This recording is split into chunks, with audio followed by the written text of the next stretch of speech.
नलगाऊँ। फेरि पनि स्वागत छ। यतिखेर हामी टिकटकमा छौँ। टिकटक भनेको मर्निङ मिस कार्यक्रमको एउटा छुट्टै सेगमेन्ट रहेको छ। टिकटकमा हामीले समाजमा योगदान पुर्याउनुभएका त्यस्ता व्यक्तिसँग भलाकुसारी गर्ने गरेका छौँ। एक क्रममा आजको बसाइमा हामीमा हुनुहुन्छ नेपाल रेड क्रस सोसाइटीका पूर्व केन्द्रीय उपाध्यक्ष अजित कुमार शर्मा। आउनुहोस्, उहाँलाई स्वागत गरौँ। स्वागत छ सर। धन्यवाद। हजुर आरामै हुनुहुन्छ? एकदम सन्चै। केमा व्यस्त हुनुहुन्छ आजभोलि? व्यस्त त म रेड क्रस अभियानमा लागेको मान्छे। अब अलिकति मेरो चाहिँ के छ भने पोलिटिकल पनि अलिकति मेरो केही आबद्धता भएको। नेपाली कङ्ग्रेसको अहिले निर्वाचन छ, अलिकति त्यतातर्फ पनि। मूल त म रेड क्रसमै हो।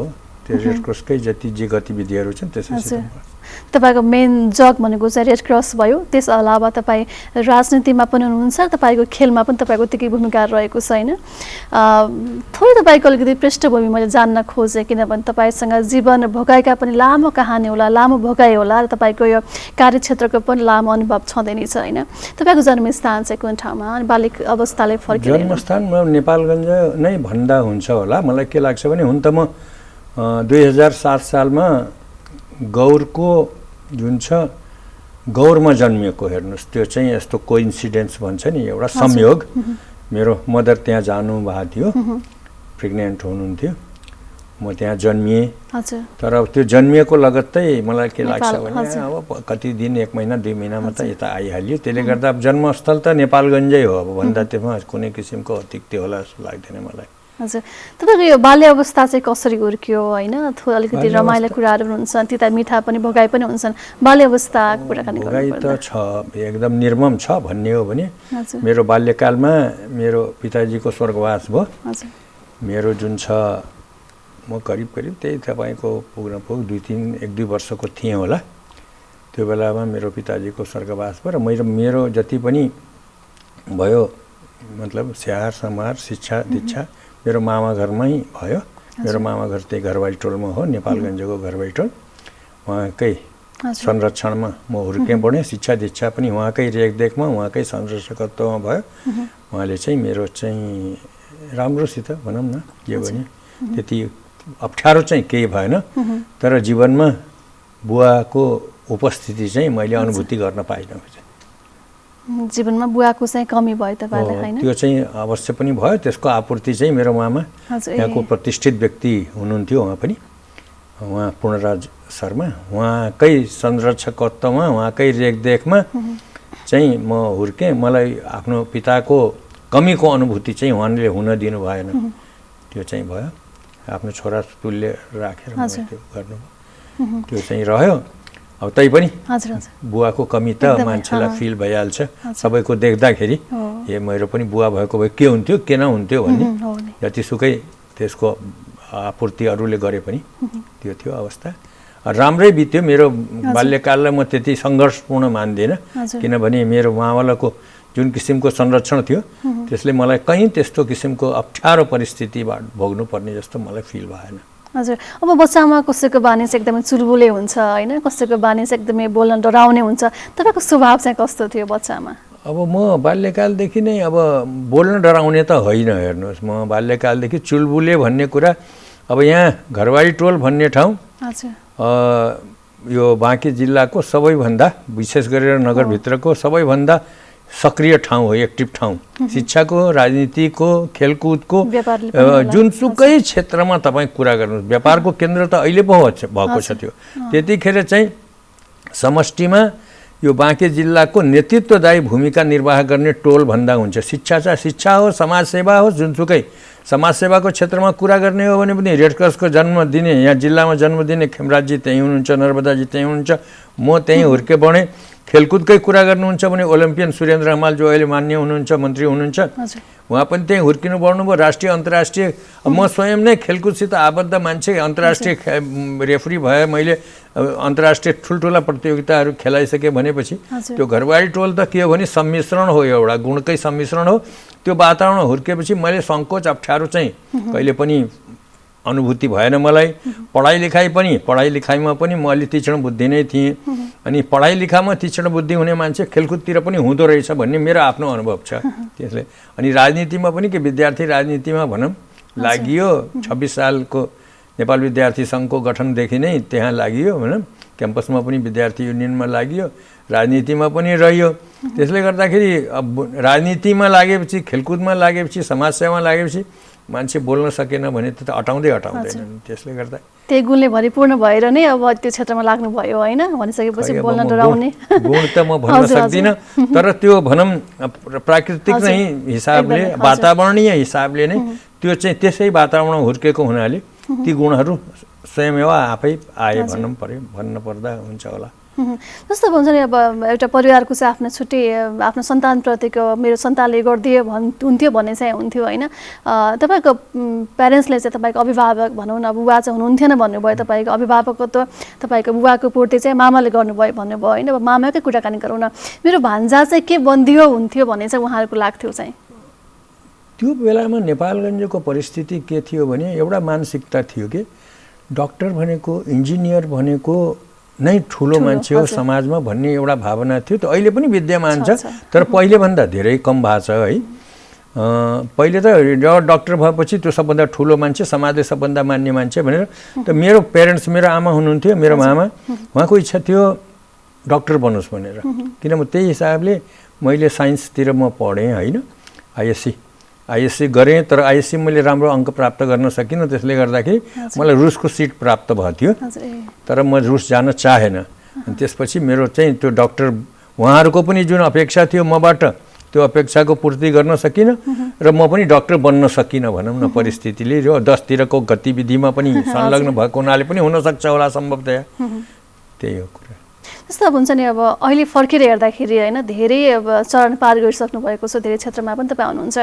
अहिले फर्केर हेर्दाखेरि चाहिँ के लाग्छ, जीवन चाहिँ मैले ठिक छ, मैले जे अङ्गाले जे क्षेत्रमा म गएँ होइन, त्यसले चाहिँ मलाई सन्तुष्ट भएको छ भन्ने सोच्नुहुन्छ? के छ फर्केर हेर्दाखेरि चाहिँ? अब हेर्नु, सन्तुष्टि भन्ने बहुत अथाह समुद्र हो। सन्तुष्टि कतिसम्म पाएमा सन्तुष्टि हुने भन्ने कुरा हो होइन? एक किसिमको चित्त बुझाइ चाहिँ हुन्छ नि। मलाई के छ भने, म आफ्नो जीवनमा जति जुन ठाउँमासम्म म पुगेँ र अहिले जुन अवस्थामा छु, त्यसबाट मलाई असन्तुष्टि भन्नेको अनुभूति भएको छैन। हेर्नु, सामान्य मानव जीवनमा हुने बिरामी तिरामी यताउता, मेरो 4वटा छोरी छन्। अब तपाईँ सोच्नु छोरा छैन, अनि अब समाजले त के छोरा हुनुपर्छ भन्ने तपाईँलाई थाहा छ होइन, यो सामाजिक। तर मैले त्यसबाट विद्रोह गरेर छोरा हुने पाउनेतर्फ मेरोतिरबाट मेरो श्रीमतीले पनि यसमा मलाई सहयोग गर्यो। मेरो 4वटा छोरी छन्, सबै छोरी छोरा भन्दा पनि 101 छन्। हेर्नुहोस्, 3टा विदेशमै छन् है, एउटा यहीँ छ, एक्सपर्ट छ आफ्नो विषयको होइन। 4वटा छोरीहरू छन्, तिनीहरू जे जुन अवस्थामा छन् त्यसबाट र म अहिले आज जुन अवस्थामा छु त्यसबाट म सन्तुष्ट छु। यतिको सामान्य नेपालीले पायो भने मलाई योभन्दा बढी अपेक्षा गर्दैन होला भन्ने मैले अनुमान गर्न सक्दछु सहज रूपमा नै। हजुर, जे छ जे पाउनु भएको छ त्यसमा चाहिँ सन्तुष्ट छु एकदम। कहीँ मलाई अब यो अझ बढी यो पाए हुन्थ्यो भन्ने त मान्छेमा स्वाभाविक नमरुन्जेल हुन्छ, त्यो चाहिँ अझ पाउन पाए हुन्थ्यो भन्ने कुराहरू ती जीवन्त छन्। तर पनि के भन्छ भने जति जुन अवस्थामा म छु त्यसमा असन्तुष्टि भन्ने त्यो शब्दको गुन्जाइस छैन। त्यो हुनु पनि पर्छ होइन, एक किसिमले चित्त बुझाइ पनि हो। तर आफ्नो जीवनदेखि सन्तुष्ट भएन भने त अब हरेक किसिमका समस्याहरू अझै उत्पन्न हुन सक्छन्, मानसिक र शारीरिक रूपले पनि हामी अझै समस्यामा पर्न सक्छौँ। जस्तो अब हुन्छ नि रेड क्रस भनिसकेपछि एउटा मानव सेवा होइन, निस्वार्थ भावनाले झल्किने नै स्पष्ट हुन्छ। मानव सेवा नै भनौँ न, निस्वार्थ रूपमा गरिने सेवा। रेड क्रसमा हुनुभन्दा पहिला तपाईँको चाहिँ बानी बेहोराको कुराकानी गरौँ, समाजप्रति गरिने व्यवहार, समाज सेवामा पनि तपाईँको रुचि थियो पहिलेदेखि? यसमा आउनुभन्दा अगाडिदेखि अब त्यसलाई कसरी परिभाषित गर्ने त्यो म भन्न सक्दिनँ। तर के भने मर्दा पर्दा जो व्यक्ति एकदमै समाजमा जो व्यक्ति उपस्थित हुन्छ त्यो पनि एक किसिमको समाज सेवा नै हो होइन। मलाई चाहिँ के छ भने कसैको अब कोही मलामी जानु पर्यो, कसैको बिहाबारीमा केही सहयोग गर्नुपर्छ। पहिले त यस्ता होटलहरू थिएनन् हेर्नुहोस्, अनि यो सामग्री जुटाउने त्यो सामग्री जुटाउने, जन्ती आयो भने जन्तीलाई बस्नलाई टोल छिमेकबाट त्यो ओछ्यान सोछ्यान माग गर्नुपर्ने इत्यादि इत्यादि व्यवस्थापन गर्थ्यो। भाँडाकुँडा पनि मागेरै काम चल्थ्यो हेर्नुहोस्, त्यो अवस्था थियो। त्यो अवस्थामा हुँदा मेरो आफ्नो के थियो भने म जुनसुकै ठाउँमा पनि बाल्यावस्थामा पनि भनौँ न, या किशोरावस्थामा भनौँ, बाल्यावस्थामा त्यो सम्भव थिएन पनि, किशोरावस्थामा पुग्दाखेरि मलाई खोज्थे मान्छेले, फलानालाई बोलाउन, त्यो भयो भने अलिकति त्यसले यताउता हटौट गर्छ भन्ने किसिमको भन्थे। त्यसतिर थियो मेरो अभिरुचि।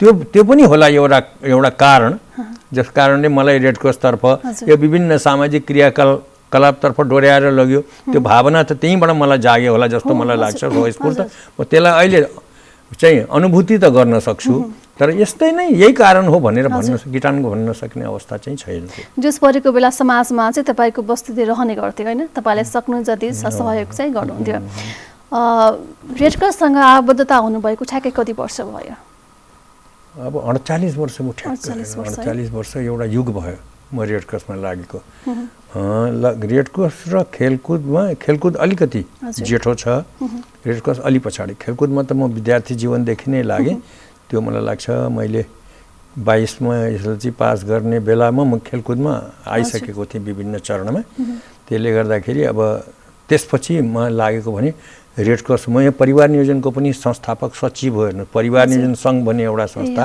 त्यसको त्यो यहाँ स्थापना गर्ने सचिव म नै हो त्यो यहाँ विभिन्न सामाजिक सङ्घ संस्थाहरू स्थापना गर्नेमा मेरो पनि आफ्नो भूमिका रहेको छ विभिन्न किसिमबाट र परिवार नियोजन सङ्घ त्यो बेलामा भनौँ न दरबारको मान्छेको नेतृत्व हुन्थ्यो प्रेक्षा हुनुहुन्थ्यो तत्कालीन अध्यक्ष उहाँकै नेतृत्वमा पनि यहाँ चाहिँ परिवार नियोजन सङ्घ स्थापना पनि मैले गर्ने त्यो अवसर पाएँ त्यो सौभाग्य पाएँ त्यो सायद हुनसक्छ मेरो त्यो सक्रियता पनि एउटा कारण हो मलाई खोजेर नै त्यो बेलामा माथिबाट निर्देशन थियो फलानालाई खोजेर त्यसैलाई बनाउनु भन्ने थियो त्यो बेलाको अवस्था तपाईँलाई थाहा छ परिवार नियोजन भन्ने बित्तिकै मान्छेले समाजले त्यति राम्ररी हेर्थेन के त्यो बेलामा चाहिँ मलाई खोजेर चाहिँ सचिव बनाइयो यहाँको संस्थापक सचिव हो पछि कालान्तरमा म चाहिँ के भन्छ भने सभापति पनि भएँ त्यहाँ सभापति भएर केन्द्रीय सदस्य पनि भएँ र केन्द्रीय अध्यक्षको प्रत्याशी भएर उम्मेदवार भएर पराजित चाहिँ भएँ म है केन्द्रीय अध्यक्ष पनि लडेँ त्यो एउटा पाटो छँदैछ र त्यो मैले मेरै कार्यकालमा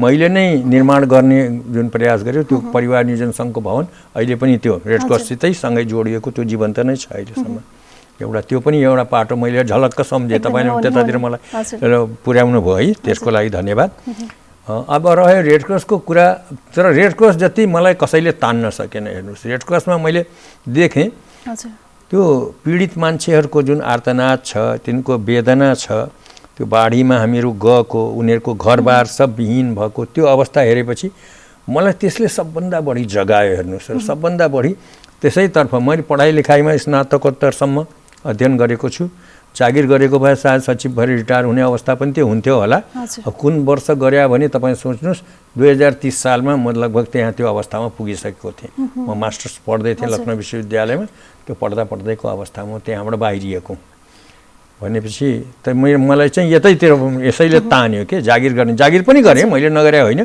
धान चामल कम्पनीमा विद्यालयमा अध्यापक पनि भएँ धान चामल कम्पनीमा अधिकृतको हैसियतबाट काम पनि गरेँ माध्यमिक विद्यालयको शिक्षक पनि भएँ नगरे त केही होइन तर मलाई ती उसले तान्न सकेनन् के म यतैतर्फ लागेँ यही नसाले मलाई चाहिँ त्यो कुदकुत्याइराख्यो अब त्यसैतर्फ लागेँ अहिलेसम्म हालसम्म त्यसैमा छु त्यही अवस्थामा छु हजुर जस्तो हुन्छ नि अब तपाईँ प्रवेश गर्दाखेरिको रेड क्रसको जुन अवस्था र अहिलेको अवस्था रेड क्रसप्रति गरिने विश्वास भनौँ एक किसिमको त्यो भूमिकाले कसरी हेर्नुहुन्छ कति फरक आएको छ के छ त्यो जुन हिसाबले चाहिँ स्थापना भएको एकदम राम्रो कुरा तपाईँले उठाइदिनु भयो यो सबैलाई यो सन्देशको रूपमा पनि जानुपर्छ जस्तो मलाई लाग्छ के छ भने त अब विकासको जुन सिलसिला छ विकासको जुन क्रम छ त्यो क्रम त स्वाभाविक हो हेर्नुहोस् यो नगरका विकासहरू गाउँका विकासहरू देशको विकासहरू जुन क्रममा सिलसिलेवार हुन्छ त्यस्तै रेड क्रसको पनि विकासको इतिहास छ रेड क्रस युद्धभूमिबाट जन्मिएको हो तपाईँले पनि कता कता सुन्नुभयो होला युद्धको त्यो के छ भने तपाईँको फ्रान्स अस्ट्रिया र इटालीको बिचको सल्फेरिनो भन्ने ठाउँमा युद्ध भयो त्यो युद्धको गर्भबाट जन्मिएको हो चाहिँ रेड क्रस अब त्यो रेड क्रसलाई रेड क्रस भएर स्थापित हुन पनि वर्षौँ लाग्यो पछि चाहिँ अब यसलाई एउटा संस्थाको रूपमा लिग भन्थ्यो त्यो बेलामा त्यो संस्थाको रूपमा खडा गरियो त्यो खडा गर्ने बेलामा पनि यसलाई के दिने यसको चिन्ह एम्ब्लम के दिने भन्ने भन्दाखेरि त्यो हेनरी ड्युना भन्ने जुन यसको महामानव भन्छौँ हामी रेड क्रस भाषीहरूले अहिले सबैले भन्न थाले अब यो महामानव होइन महामानवै हुन्थे नि एउटा व्यापारी मान्छे उनको मन मस्तिष्क परिवर्तन भएर नाफा कमाउने काममा गएको मान्छेले एउटा युद्धको त्यो आर्तनाद त्यो पीडा वेदना देखेर उनको पुरै मन मस्तिष्क पुरै परिवर्तन भयो र उनी चाहिँ आजको हेनरी ड्युना महामानव हुन पुगे त्यो अवस्थामा चाहिँ स्विट्जरल्यान्डको उनी नागरिक भएको हुनाले स्विट्जरल्यान्डको झन्डा जुन छ तपाईँलाई पनि थाहा छ होला, रेड क्रस तपाईँले पनि बुझ्नु भएको छ, विभिन्न समयमा तपाईँले पनि लिनुभयो होला। अब त्यसको चाहिँ के छ भने रातोमा सेतो हामीले रेड क्रस गरायौँ, त्यो त्यसै गराएको होइन। स्विट्जरल्यान्डको झन्डा सेतोमा रातोमा सेतो छ, रातो पृष्ठभूमिमा सेतो छ, ठ्याक्क त्यसको विपरीत जुन छ रेड क्रस जुन छ रातोमा सेतो गरायौँ। हेर्नुहोस्, त्यो भएको हुनाले त्यो झन्डा पनि स्थापित भयो, त्यसका सङ्गठनहरू पनि विस्तारित हुँदै गए, सबैले यसको खाँचो छ भन्ने त्यो सन्देश चाहिँ हेनरी ड्युनाले दिनुभयो। लडाइँमा दुईवटा राष्ट्रको बिचमा, तीनवटा राष्ट्रको बिचमा, बहुराष्ट्रिय बिचमा जब सङ्घर्ष हुन्छ, युद्ध हुन्छ, त लडाइँ जित्ने हार्ने आफ्नो ठाउँमा छन्, तर त्यो घाइतेहरूको हेरविचार कसैले नगर्ने त्यो अवस्थाको चित्रण अहिले आफूले सोच्नुहोस् तपाईँ। मान्छे युद्ध भएछ, त्यो पड्क्या छन्, बन्दुक पड्क्या छ, यताउता छ, मान्छे छटपष्ट भएर यताउता छटपटाइराखेको छन्, कसैका हात छैनन्, खुट्टा छैनन्, कसै चाहिँ केही उपचार पाए बाँच्न सक्ने अवस्थामा थियो। प्रारम्भिक उपचार फर्स्ट एड भन्छौँ, फर्स्ट एड पाए पनि बाँच्न सक्ने अवस्थामा भएका मानिसहरूले पनि नाकमा जान गुमाउनु पर्ने त्यो अवस्था थियो। त्यो हेनरी ड्युनाले एउटा त्यसरी त्यो कुरोलाई ऊ गरेर आफै सबै बिरामीलाई, त्यहाँका केही मान्छेहरूलाई सहयोग लिएर ती बिरामीहरूलाई कुन देशको हो भन्ने कुरा त्यो कुरो चाहिँ विभेद नगरेर नहेरेर ठ्याक्क लिएर जानु, त्यही सन्देश अहिले जुन छ हामीले अवलम्बन गरेका छौँ। सिङ्गो रेड क्रसको जुन एउटा 200 राष्ट्रहरू हाराहारीमा छन्, ती सबै राष्ट्रहरूले अहिले त्यही सिद्धान्तमा टेकेर यसका 7वटा आधारभूत त्यो टेकेर काम गरिरहेको छ। त्यसले गर्दाखेरि अब मेरो पनि के छ भने यही सब देखेँ। हेर्नुहोस्, अब यो बाँके जिल्ला तपाईँलाई थाहा छ विविधता छ, यहाँ चाहिँ प्रकोपका पनि विविधता छ, विचित्रको छ यो ठाउँ। यहीँ छेउमा खोला बगिराखेको छ, त्यहीँ आग लागि हुन्छ, त्यहीँ बाढी आउँछ। हेर्नुहोस्, एउटै ठाउँमा आग लागि पनि त्यही विभिषेका छ, बाढी पनि त्यही विभिषेका छ, र अनिखेरि तपाईँको महामारीको पनि त्यत्तिकै प्रकोप छ। अब संयोगवश के छ भने अलि पहाडी भेग नभएको हुनाले पहिरोको समस्या छैन। भूकम्प त नेपाल पुरै भूकम्पको प्रभावित क्षेत्र हो, त्यसले गर्दा कहिले कहाँ के हुन्छ भन्न सकिँदैन। तर बाँके जिल्लामा चाहिँ त्यही सब देखेपछि अनि म चाहिँ होइन बाबा यसमा लाग्नुपर्छ भन्ने मेरो मनमा अब कहाँबाट भावना जाग्यो है। यसको लागि मेरो प्रेरणाको स्रोत चाहिँ कोही छैन। हेर्नुहोस्, मेरो स्वस्फूर्त निस्केको को प्रेरणाको स्रोत भने त्यही हेनरी ड्युनालाई सम्झेर भएको भन्नु। हजुर हजुर, पक्कै पनि जस्तो हुन्छ नि। अब रेड क्रस भनिसकेपछि अलिक पहिले चाहिँ अलिकति फरक दृष्टिकोण थियो, किनभने अलिकति अहिले के छ भने सबै समाजसेवामा लाग्न थाल्नु भयो कि होइन। त्यो किसिमले गर्दाखेरि अलिकति ओछेलमा परेको त भन्न त नमिल्ला, तर पनि अलिकति महत्त्व घटेको हो कि भन्ने यस्तो भान हुँदैन हजुरलाई पनि? के छ त्यस्तो चाहिँ? महत्त्व कम भएको जस्तो त लाग्दैन, तर अलिकति क्रियाशील अरू थपिँदाखेरि व्यवसायीकरण भयो, यसलाई व्यापार बनाउन थाले, त्यो भयो। राजनीतिज्ञहरूले के गरे भने समाजसेवाको नाममा राजनीतिमा आफ्नो पाइला टेक्ने जुन छ एउटा आधार बनाउन थाले। त्यसले गर्दा यसको महत्त्व घटाउनु, मैले त्यही नै भन्न खोजेको। समाजसेवाका नाममा अहिले धेरै किसिमका भइरहेको छन् कार्यहरू, त्यसले गर्दाखेरि जुन निस्वार्थ रूपमा जुन गरेको रेड क्रसको कार्य छ त्यसलाई अलिकति प्रभावित पारेको हो कि भन्ने जस्तो भान चाहिँ भएको हो। निश्चित रूपले समाजमा त्यो आएको छ। तर विकासको क्रममा त्यो स्वाभाविक छ। हेर्नुहोस्, त्यसलाई स्वाभाविक लिन मिल्दैन। तर के छ भने जुनसुकै स्वार्थले होस्, समाजले पीडितले सेवा त पाइराखेको छ नि, त्यो व्यक्ति विशेषको कुनै आफ्नो स्वार्थ होला, उसले त्यसमा टेकेर केही फाइदा लिन खोज्या होला, तर अर्को पक्ष जसले फाइदा पाइराखेको छ उसले त फाइदा पाइराखेको छैन। त्यसले गर्दा त्यसलाई त्यति नकारात्मक, तर यसलाई व्यापार बनाउन थाले अहिले होइन। कसैले दान दातव्य गर्छ भने पनि त्यसमा ठुलो नाम खोज्ने, नाम कमाउनलाई सजिलो। अब हामी जीवन यसमा बितायौँ, तर हामी ओझेलमा पर्न सक्छौँ उनको कारणले। उनले डक्क ल्याएर एउटा थैली बुझाउँछन्, थैली बुझाउने बित्तिकै उनको समाजमा ठुलो चर्चा परिचर्चा हुन्छ, हामी चाहिँ ओझेलमा पर्छौँ, त्यो चाहिँ छ। त्यसलाई त्यसमा दुःख मान्ने म चाहिँ दुःख मान्दिनँ। हेर्नुहोस्, त्यसलाई स्वाभाविक मान्छु। विकासको क्रममा त्यस्ता कुरा हुन्छन्।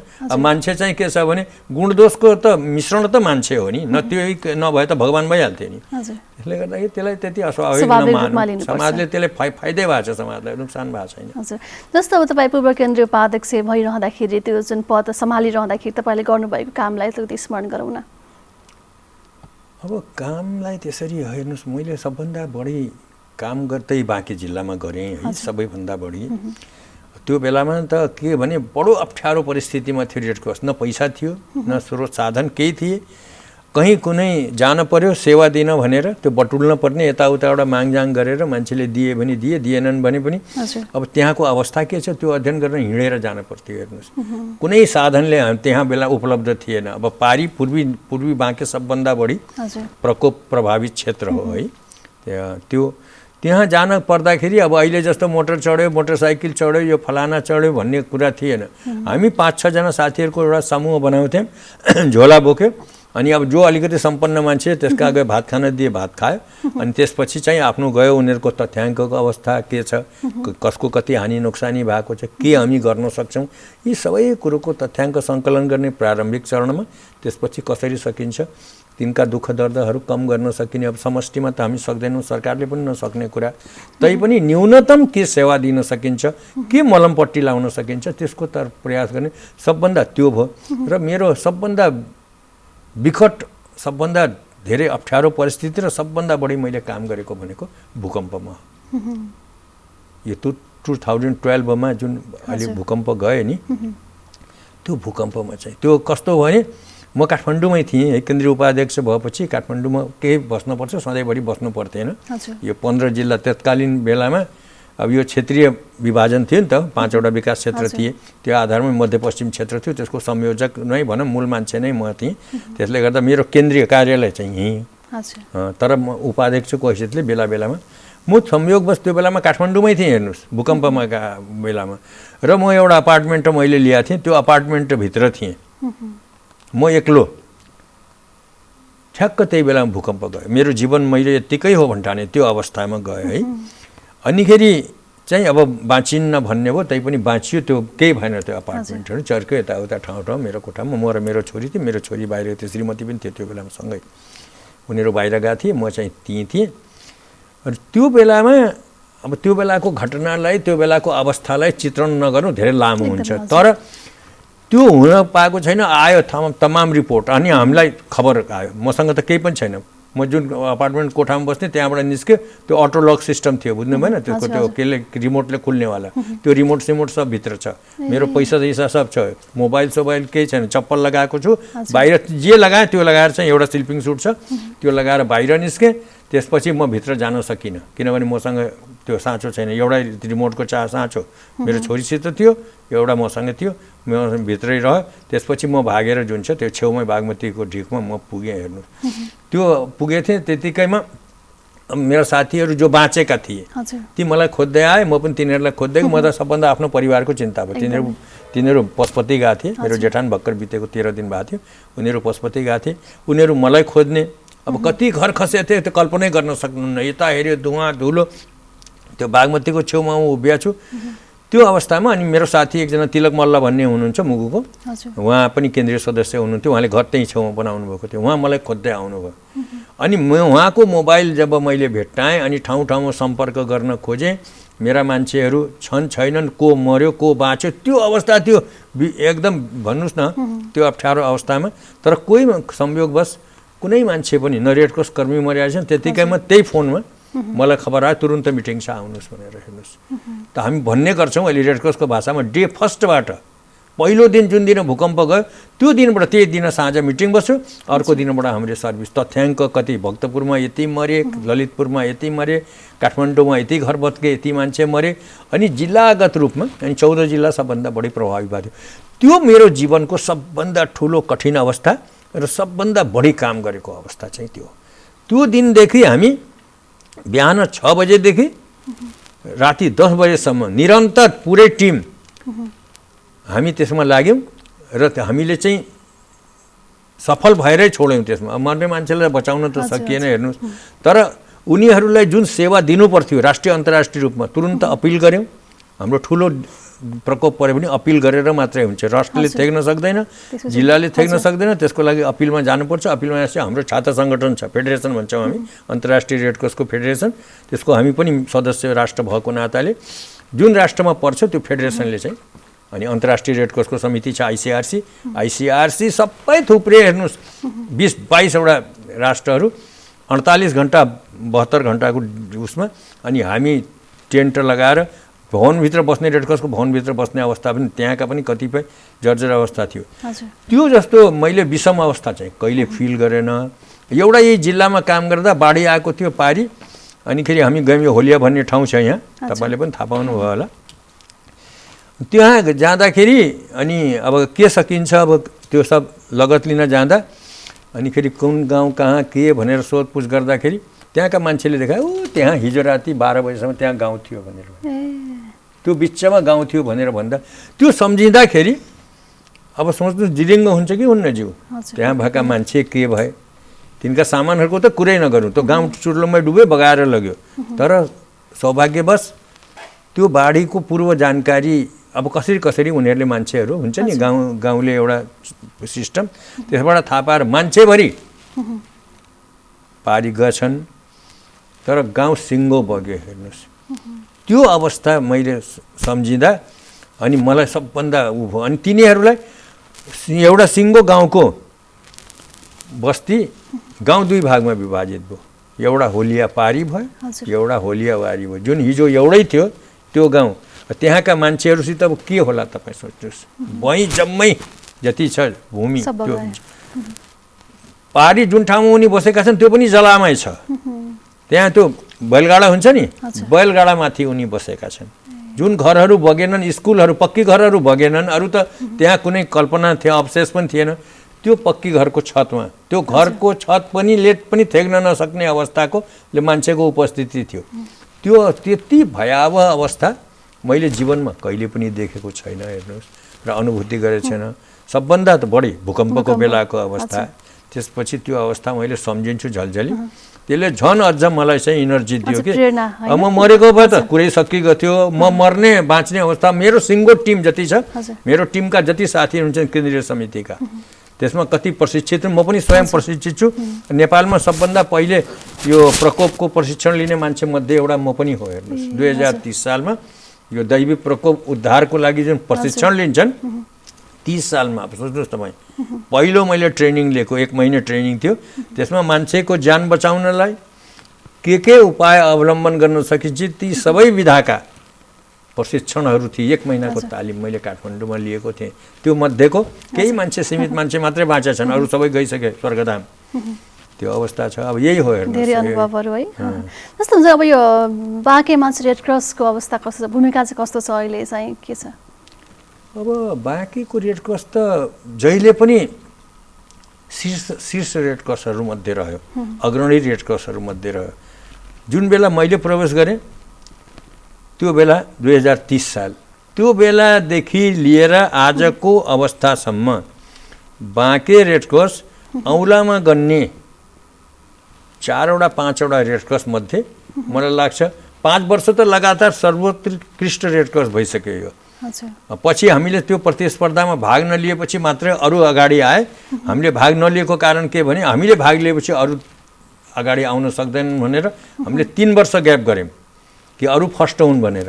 त्यो अवस्थामा पनि हामी यो क्षेत्रमा अगाडि आइ नै राखेको छ हेर्नुहोस् हामीले प्रतिस्पर्धामा। त्यसले गर्दाखेरि बाँकेको नेतृत्व फेरि केन्द्रमा जहिले पनि रहिराख्यो। प्रारम्भकालदेखि, जन्मकालदेखि नै खेमराजजी उपाध्यक्ष हुनुभयो, उहाँ दिवंगत भइसकेपछि नर्बदाजी हुनुभयो, नर्बदाजी हटेपछि सनत रेग्मी हुनुभयो, सनत रेग्मी हटेपछि म भएँ।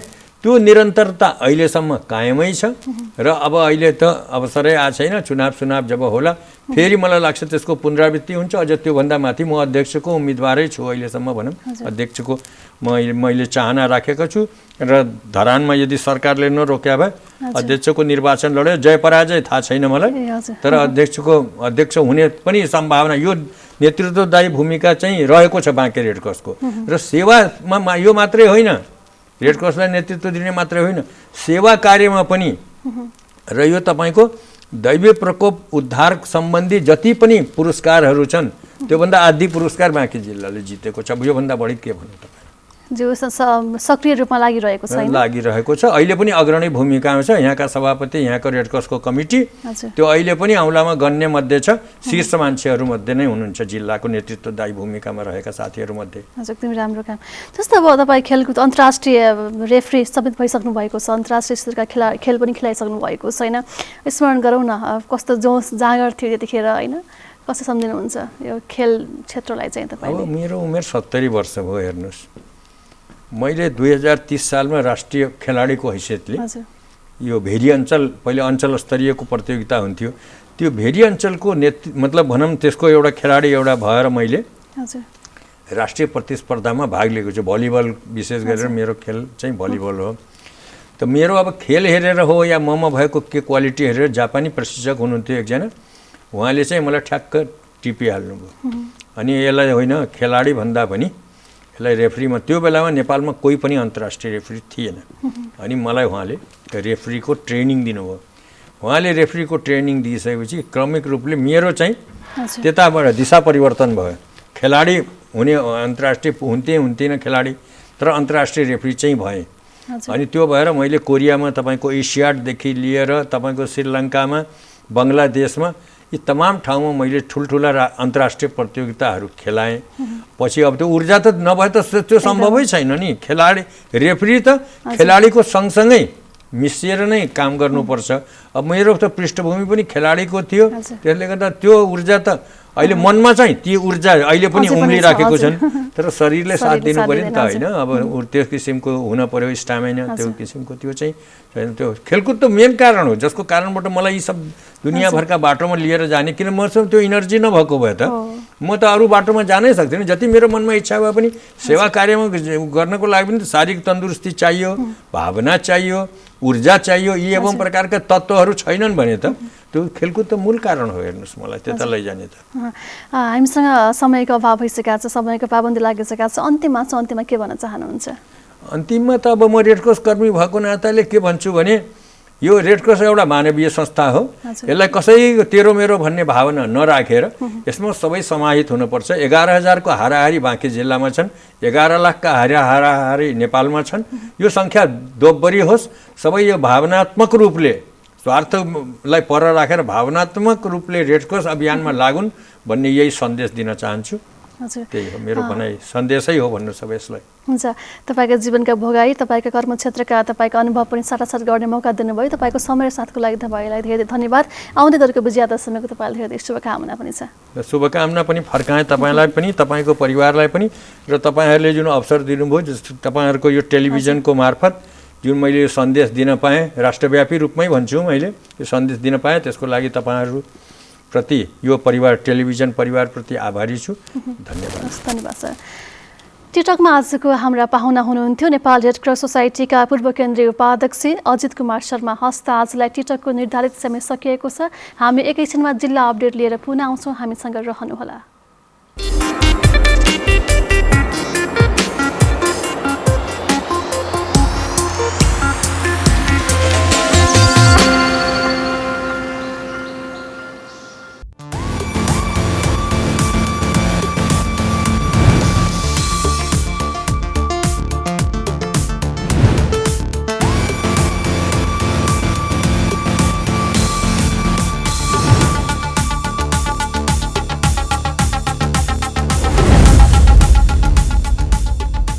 फेरि पनि स्वागत छ दर्शक महानुभावहरू। यतिखेर हामी जिल्ला अपडेटमा छौँ। जिल्ला अपडेटमा हामीले हाम्रा विभिन्न जिल्लामा रहनुभएका जिल्ला संवाददाताहरूसँग त्यहाँको जिल्लाको अवस्थाको बारेमा कुराकानी गर्दै आइरहेका छौँ। आज हामी कुराकानी गर्नेछौँ हिजो मात्रै रूपन्देही स्थित प्रस्तावित मोतीपुर औद्योगिक क्षेत्रको जग्गा विवादमा एकदमै झडप भएको छ। त्यो झडपमा चाहिँ सुरक्षाकर्मीले गोली चलाउँदा 4 जनाको ज्यान गएको छ भने 50 भन्दा बढी घाइते भएका छन्। अहिले त्यहाँको अवस्था के छ भन्ने बारेमा हाम्रा रूपन्देही संवाददाता हुनुहुन्छ केशव भण्डारी। केशवजी,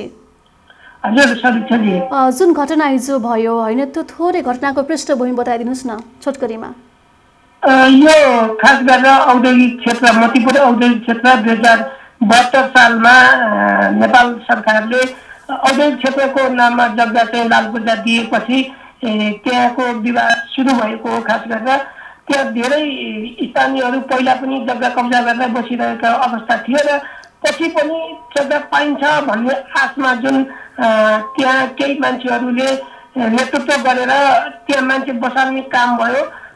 त्यो काममा चाहिँ जब स्थानीय तह भन्दाखेरि स्थानीय बासिन्दाहरूबाट त्यहाँ चाहिँ जुन ढुङ्गामुढा सुरु भयो, त्यसपछि प्रहरीले बलपूर्वक चाहिँ तिनीहरूलाई हटाउने प्रयास गर्यो र त्यो प्रयास नभइसकेपछि उनीहरूले पेट्रोल बम र ढुङ्गा मुढा गर्न थालिसकेपछि प्रहरीले गोली चलाउनु परेको भनेर प्रहरीले जनाएको छ सरिताजी। हजुर, जस्तो अब 81 यो आक्रोशित भएको थिएन होला किनभने एकदमै ठुलो घटना घट्यो। योभन्दा अगाडि उहाँहरूको माग पनि थियो त वार्तालाप भएको थियो कि थिएन, यो विषयमा के छ बुझ्नुभयो? खास गरेर त्यहाँ स्थानीय बासिन्दा एकदम थोरै छ र बाहिरबाट आउनेहरू धेरै छन्। त्यस कारणले गर्दाखेरि त्यसभन्दा अगाडि पनि त्यहाँबाट हटाउनका लागि प्रहरीले विभिन्न प्रयास गरेको थियो र पहिले पनि त्यहाँ टहरा बनाएकाहरूलाई हटाएर त्यहाँ बस्न पाइँदैन, तपाईँले यस्तो नगर्नुहोस् भनेर प्रहरीले भनेको थियो। यद्यपि जुन सुकुम्बासीको नाममा धेरै मान्छेहरूले सुकुम्बासी लिने र बेच्ने र अन्य जाने खाल गाड्ने प्रवृत्तिका मान्छेहरू त्यहाँ धेरै भइसकेपछि त्यो विवादलाई अझै उग्र रूप हुन पुग्यो र देशभरका मान्छेहरूलाई त्यहाँ ल्याएर बसाल्ने काम तिनीहरू मार्फत गरियो। त्यस कारणले पनि त्यो सम्भव हुन नसकेको हो, वार्ताको कुरा सफल हुन नसकेको सदिच्छाजी। जस्तो अब सुरक्षाकर्मीले पनि अलिकति पहिलेदेखि नै सुरक्षा व्यवस्था अलिकति कडा पारेको अवस्था थिएन र किनभने 81 मानिसहरूको हुल आउँदाखेरि यो घटना त भयो, स्वाभाविक रूपमै लिनुपर्छ। तर त्योभन्दा अगाडि अलिकति के रोकथाम गर्न सकिन्थ्यो कि भन्न खोजेको मैले, अलिकति सुरक्षा व्यवस्था कडा पारिएको थिएन त्यहाँ? सुरक्षा व्यवस्था पहिलेदेखि नै कडा पारिएको थियो। यद्यपि जुन तरिकाले चाहिँ गर्नुपर्थ्यो त्यो नभएकै कारणले सुरक्षा कमजोरी त्यहाँ भएको छ। किनभन्दा चारैतिर नाकाबाट सर्वसाधारणहरू जुन बाहिरबाट आउनेहरू विभिन्न बाहनामा त्यहाँ चाहिँ प्रवेश गरेर त्यो एकीकृत हुने बेलासम्म प्रहरीले त्यो रोक्न सक्थ्यो। यद्यपि त्यो धेरै ठुलो क्षेत्र भएको कारणले पनि चारैतिरबाट खोलादेखि अन्य खरियानदेखि लिएर हरेक ठाउँबाट त्यहाँ चाहिँ मान्छे भित्र प्रवेश गरेका कारणले गर्दाखेरि प्रहरीलाई पनि अलिक समस्या भएको हो कि भन्ने देखिन्छ। जस्तो त्यहाँका स्थानीय जुन जग्गा कब्जा गरेर बसिराख्नु भएको थियो त्योभन्दा पनि बाहिरबाट आउने मानिसहरूको चाप बढी भयो होइन? एकदमै बाहिरबाट यो विभिन्न जिल्लाबाट जुन लुम्बिनी प्रदेश र लुम्बिनी प्रदेशभन्दा बाहिरका जिल्लाका मान्छेहरू पनि त्यहाँ आउने र जुन समिति एउटा त्यहाँ बनाइएको थियो उनीहरूले सुकुम्बासीको नाममा, त्यो समितिका मान्छेहरूले सबै देशभरका मान्छेहरूलाई त्यहाँ बोलाएर सङ्गठित रूपमा 25 जनाको ग्रुप बनाएर उनीहरूले प्रतिकार गर्नका लागि तयार गरेर राखेका थिए। त्यस कारणले पनि यो झडप भएको हो भन्ने देखिन्छ। जस्तो अब गोली चलाउने कारण चाहिँ अब त्यो जुन भिड अथवा त्यो एक किसिमको आक्रोशलाई कन्ट्रोलमा भन्दा बाहिर गइसकेपछि गोली चलाइएको बुझ्न सकिन्छ यसरी? के छ स्थानीय प्रशासनले के भन्छ? त्यो गोली चलाउन पर्ने कारण चाहिँ खास गरेर जब पेट्रोल बमहरू प्रहार भए र प्रहरीमाथि धेरै त्यो पेट्रोल बमका कारणले धेरै प्रहरी घाइते हुने अवस्था आयो, त्यसपछि गोली चलेको देखिन्छ सदिच्छाजी। हजुर, जस्तो अब 50 भन्दा बढी घाइते हुनुहुन्छ भन्नुभएको छ, यहाँ हाम्रो पनि कुराकानी भएको थियो होइन? त्यो घाइतेमा चाहिँ प्रहरीहरू पनि सामेल, त प्रहरी पनि हुनुहुन्छ त्यहाँ? त्यो घाइते मध्ये 33 जना प्रहरी घाइते हुनुभएको छ र 3 जना प्रहरीको एकदम गम्भीर अवस्था छ, उहाँलाई काठमाडौँ लाने तयारी भइरहेको छ भने अन्य 3 जना पत्रकार पनि त्यहाँ घाइते हुनुभएको छ। रिपोर्टिङका क्रममा सर्वसाधारण र दुवै तर्फबाट त्यहाँ चाहिँ त्यो झडप परेर चाहिँ 3 जना पत्रकार पनि घाइते हुनुभएको छ भने अन्य सर्वसाधारणहरू पनि हुनुहुन्छ। हजुर, समग्रमा चाहिँ अब गम्भीर घाइतेको सङ्ख्या चाहिँ कति छ भन्नुभयो? गम्भीर घाइते प्रहरीतर्फ 3 जना हुनुहुन्छ र 2 जनालाई काठमाडौँ लाने तयारी भइरहेको छ सदिच्छाजी। हजुर, अब त्यहाँ कर्फ्यू पनि जारी गरेको छ भने पनि समाचार आएको छ, के छ त्यहाँ कर्फ्यू अहिले छ कि छैन? अनिश्चितकालीन हो कि के छ त्यस्तो केही? हिजो 4 बजेदेखि हिजो साँझ 4 बजेपछि त्यहाँ कर्फ्यू जारी गरिएको हो र कर्फ्यू जारी भएपछि केही तनाव त्यहाँ साम्य भएको छ। हिजो दिनभर जसो त्यहाँ ठुलो एक खालको तनावग्रस्त भयो मोतीपुर औद्योगिक क्षेत्र। दसैँको बेला त्यसै पनि भिडभाड हुने समयमा ठुलो सङ्ख्यामा देशभरबाट चाहिँ जुन व्यक्तिहरू त्यहाँ ल्याउने र राख्ने काम जुन व्यक्तिबाट भयो, त्यस कारणले पनि ठुलो खालको त्यहाँ तनावग्रस्त भयो र 4 बजेपछि जिल्ला प्रशासन कार्यालय रूपन्देहीले कर्फ्यू जारी गर्यो र त्यो अनिश्चितकालीन जारी छ सदिच्छाजी। हजुर, अहिले पनि त्यहाँ कर्फ्यू नै छ होइन? कर्फ्यू नै अहिले जारी छ र त्यहाँ चाहिँ त्यो क्षेत्र जुन त्यहाँ औद्योगिक क्षेत्र हो त्यो क्षेत्रमा कर्फ्यू जारी गरेर प्रहरी तैनात गरिएको छ सदिच्छाजी। हजुर, जस्तो अब त्यहाँ जुन घाइते हुनुहुन्छ उहाँहरूको उपचार चाहिँ कसरी भइरहेको छ? घाइतेहरूको उपचार खास गरेर लुम्बिनी प्रादेशिक अस्पताल र भैरवा स्थित मेडिकल कलेज र यहाँका अन्य अस्पतालहरूमा पनि उपचार भइरहेको छ र धेरै ठुलो सङ्ख्यामा घाइतेहरू चाहिँ प्रादेशिक अस्पतालमा हुनुहुन्छ। त्यहाँ धेरै प्रहरी र सर्वसाधारण जुन गोली लागेका घाइतेहरू पनि त्यहाँ हुनुहुन्छ भने 13 जना घाइतेहरू चाहिँ लुम्बिनी के अरे भैरवा स्थित मेडिकल कलेजमा हुनुहुन्छ। हजुर, अब अहिले चाहिँ स्थानीय प्रशासनले के भन्छ, कुराकानी भएको छ कि छैन? उहाँको रेस्पोन्स चाहिँ कस्तो छ अहिले? खास गरेर हिजो साँझ पनि सुरक्षाकर्मी सिडिओ सहितको बैठक बसेर त्यहाँ कर्फ्यू लाउने विषय र अन्य सुरक्षाको बारेमा समेत छलफल भएको छ र त्यो छलफलमा के भएको छ भनेर बाहिर खुलासा गरिएको छैन। यद्यपि त्यसलाई नियन्त्रणमा लिनका लागि अन्य छलफलहरू पनि भइरहेको भन्ने जानकारी प्राप्त भएको छ। भनेपछि अहिले त्यस्तो कुनै पनि जानकारी गराएको छैन होइन प्रशासनले? अहिले अरू अन्य त्यस्तो चाहिँ जानकारी चाहिँ गराएको छैन। यद्यपि त्यहाँ सुरक्षाकर्मीहरूले माइकिङ गर्ने र त्यहाँ चाहिँ सर्वसाधारणलाई भेला नहुनका लागि र त्यहाँ जुन हडपिएको जग्गा छ त्यहाँ पनि नबस्नका लागि चाहिँ आग्रह गरेर माइकिङ गरिएको छ सरिसरी। हजुर, अब यसो बुझ्दाखेरि कर्फ्यू चाहिँ कहिलेसम्म जारी होला जस्तो लाग्छ तपाईँको ठम्याइमा चाहिँ? अब हुन त अनिश्चितकालीन भनिसकेको छ, तर पनि खास गरेर त्यहाँको अवस्था सामान्य नहुँदासम्म र जुन बाहिरबाट आएका मान्छेहरू आफ्नै घरमा चाहिँ नफर्किँदासम्म, त्यहाँ ठुलो भिडभाड रहँदासम्म, अब जोखिम जहिलेसम्म हुन्छ त्यहिलेसम्म हामीले चाहिँ गर्छौँ भनेर हामीले प्रहरीसँग पनि कुरा गरेका थियौँ र उहाँले चाहिँ त्यो खालको चाहिँ सङ्केत गर्नुभएको थियो। हजुर, हुन्छ केशवजी, महत्त्वपूर्ण जानकारीको लागि तपाईँलाई धेरै धेरै धन्यवाद। धन्यवाद। हजुर, उहाँ हुनुहुन्थ्यो हाम्रा रूपन्देही जिल्ला संवाददाता केशव भण्डारी। हिजो मात्र त्यहाँ रूपन्देही स्थित मोतीपुर प्रस्तावित औद्योगिक क्षेत्रको चाहिँ जग्गा विवादमा झडप हुँदाखेरि 4 जनाको ज्यान गएको छ भने 50 जनाभन्दा बढी घाइते हुनुभएको छ र अहिले त्यहाँ चाहिँ अनिश्चितकालीनको लागि चाहिँ निषेधाज्ञा जारी गरेको अवस्था छ भने त्यहाँ अवस्था सामान्य नभइसक्दासम्म या भनौँ बाहिरबाट आएका मानिसहरू आफ्नो स्थानमा नफर्किन्जेलसम्म कर्फ्यू नहट्ने सङ्केत देखेको छ भने पछिल्लो अवस्थामा चाहिँ त्यहाँको स्थानीय प्रशासनले केही पनि जानकारी गराएको छैन भन्दै हुनुहुन्थ्यो हाम्रा संवाददाताले। यही महत्त्वपूर्ण जानकारीसँगै आजलाई जिल्ला अपडेटसँगै बिहानी सो मर्निङ मिक्सको सम्पूर्ण कार्यक्रम सकिन्छ। तपाईँको आजको दिन शुभ रहोस्। नमस्कार।